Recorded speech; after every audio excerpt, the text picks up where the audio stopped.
Hello friend, જય શ્રી કૃષ્ણ. હું હેનલ પટેલ કાના કિચનમાં તમારું સ્વાગત કરું છું. આજે આપણે માર્કેટમાં મળતી લીલી ખારેકનું શાક બનાવીશું. તમને પણ નવાઈ લાગી ગઈ હશે ને? પણ હા, લીલી ખારેકનું શાક એટલું ટેસ્ટી, ચટપટું અને વળી થેપલા સાથે તો આપણે રેગ્યુલર સૂકી ભાજીનું શાક બનાવતા હોઈએ છીએ. પણ જો આ રીતે લીલી ખારેકનું શાક થેપલા સાથે ખાધું ને તો એટલી મજા આવશે, એટલું ટેસ્ટી બનશે. ખાવામાં તમે ટ્રાવેલિંગમાં પણ લઈ જઈ શકો છો. આ સબ્જી 2 થી 3 દિવસ સારી રહેશે, જરાય બગડશે પણ નહીં અને ખાવામાં તો એટલું મીઠું ટેસ્ટી લાગશે ને, તમારા ઘરમાં બાળકોથી લઈને મોટા બધા ખાશે. એટલું સરસ બનશે. તમે ક્યારેય નહીં જ બનાવી હોય અને જો એક વખત બનાવશો ને તો આ શાકના તમે પણ ફેન થઈ જશો, એટલું ટેસ્ટી બનશે. તો ચાલો રેસીપી શરૂ કરીએ.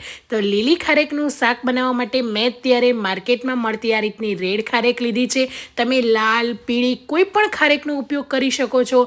જ્યારે ઘણી વખત ઘરમાં ખારેક લાવતા હોઈએ છીએ ને ત્યારે એવું થતું હોય છે કે ખારેક છે ને વધારે પડતી ગળી નથી, મીઠી નથી, થોડી મોળી છે, તો એનું પણ તમે શાક બનાવીને ખાઈ શકો છો.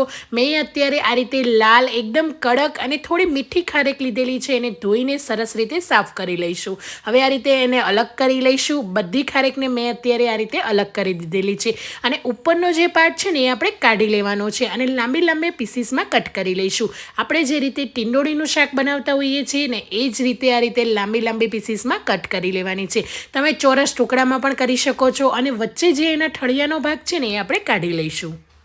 તો આ રીતે ઝટપટ થઈ જશે. લાંબી લાંબી સ્લાઇસમાં આપણે કટ કરી લઈશું. અને આ ખારેકનું શાક છે ને એ કૂક થવામાં પણ લગભગ 5 થી 7 મિનિટમાં બનીને તૈયાર થઈ જશે. એને વધારે ટાઈમ નહીં લાગે અને આ શાકની અંદર આપણે એક પણ ટીપું પાણીનો ઉપયોગ નહીં કરીએ એટલે શાક છે ને લાંબો સમય સારું રહેશે અને ખાવામાં તો વળી એટલું ટેસ્ટી બનશે. તો બધા જ અહીંયા મેં ખારેકને કટ કરી દીધેલી છે, તમે જોઈ શકો છો. તમે કટ કરીને પણ વોશ કરી શકો છો અને પહેલાં પણ તમે ધોઈ શકો છો. તો ખારેક સરસ રીતે આપણી તૈયાર છે. હવે એક પેનની અંદર મોટા 2 ચમચા જેટલું તેલ એડ કરીશું. આ શાક આપણે એકલા તેલમાં જ બનાવીએ છીએ. તમારે 1 ચમચો એડ કરવું હોય તો તમે થોડું તેલ ઓછું પણ એડ કરી શકો છો. અડધી ચમચી જેટલી હિંગ એડ કરી લઈશું. 1 સૂકા મરચાંના મેં આ રીતે 2 ટુકડા કર્યા છે એને એડ કરી લઈશું. 1 મોટું તમાલપત્ર, આ રીતે મોટી 1 ઇલાયચી એડ કરી લઈશું. 3 થી 4 લવિંગ અને 1 તજનો ટુકડો. બધા સૂકા મસાલા એડ કરીને સૂકા મસાલાની ફ્લેવર સરસ આવે ત્યાં સુધી આપણે સાતળવાના છે તેલની અંદર. સૂકા મસાલા એડ કરીને તમે કંઈ પણ બીજું એડ કરશો ને તો મસાલાની ફ્લેવર નહીં આવે. એટલે 1 થી 2 સેકન્ડ સરસ રીતે સતળાઈ જાય ને એટલે થોડા એવા લસણના ટુકડા લીધા છે. મેં અહીંયા 7 થી 8 લસણની કળીને ઝીણા ઝીણા કટ કરી દીધેલા છે. એ જ રીતે 2 તીખા લીલા મરચાંના ટુકડા પણ એડ કરી લઈશું. લસણ અને મરચાંનો ફ્લેવર આ શાકમાં સરસ આવશે એટલે જરૂરથી એડ કરજો, સ્કીપ નહીં કરતા. એટલું ટેસ્ટી લાગશે. હવે તેલની અંદર બધી જ વસ્તુ સરસ સતરાઈ છે એટલે અડધી ચમચી જેટલી આદુની પેસ્ટ એડ કરીશું. આદુની પેસ્ટ લસણ અને મરચાં સતરાવા લાગે ને એ પછી એડ કરવાની છે. તમે પહેલાં આદુની પેસ્ટ એડ કરીને તો તેલમાં નીચે તળિયે બેસી જશે એટલા માટે. બધી જ વસ્તુ સરસ રીતે સતરાઈ ગઈ છે. લગભગ 2 થી 3 મિનિટ થઈ ગઈ છે. હવે આપણે કટ કરેલી ખારેક એડ કરી દેવાની છે. કટ કરેલી ખારેક એડ કરીશું. સ્વાદ પ્રમાણે મીઠું.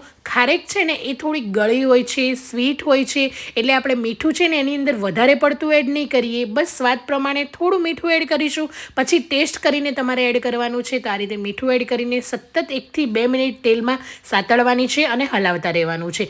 હવે ઢાંકીને આપણે એને કૂક કરી લઈશું. ખારેકને કૂક થતાં 3 થી 4 મિનિટનો ટાઈમ લાગશે.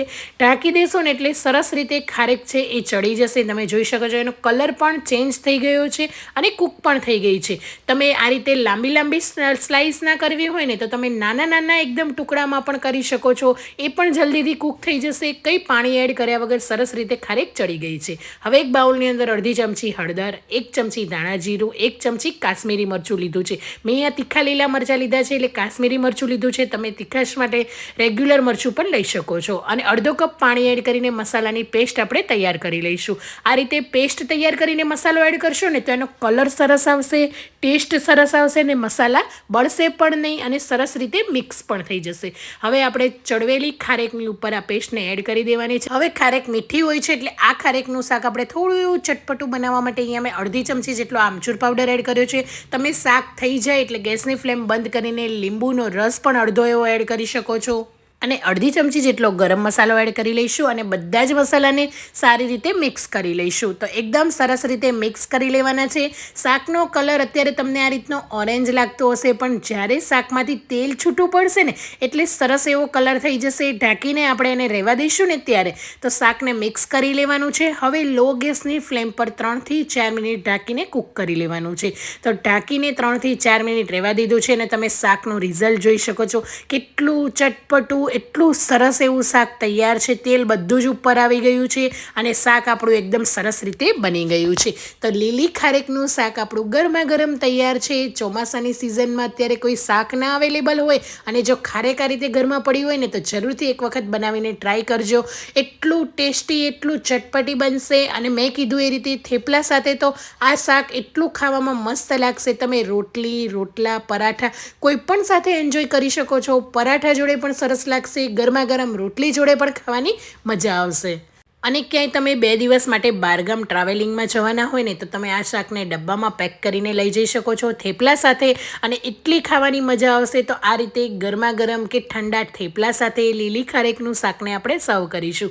તો તમે રિઝલ્ટ જોઈ શકો છો કેટલું સરસ લાગે છે, એટલું જ ખાવામાં પણ ચટપટું અને મસ્ત બનીને તૈયાર થઈ ગયું છે. જરૂરથી મારી આ રેસીપી ટ્રાય કરજો અને મને કમેન્ટ બોક્સમાં જણાવજો કે આજની લીલી ખારેકની રેસીપી તમને કેવી લાગી. Thank you for watching. મળીએ એક નવા વિડીયો સાથે. આવજો.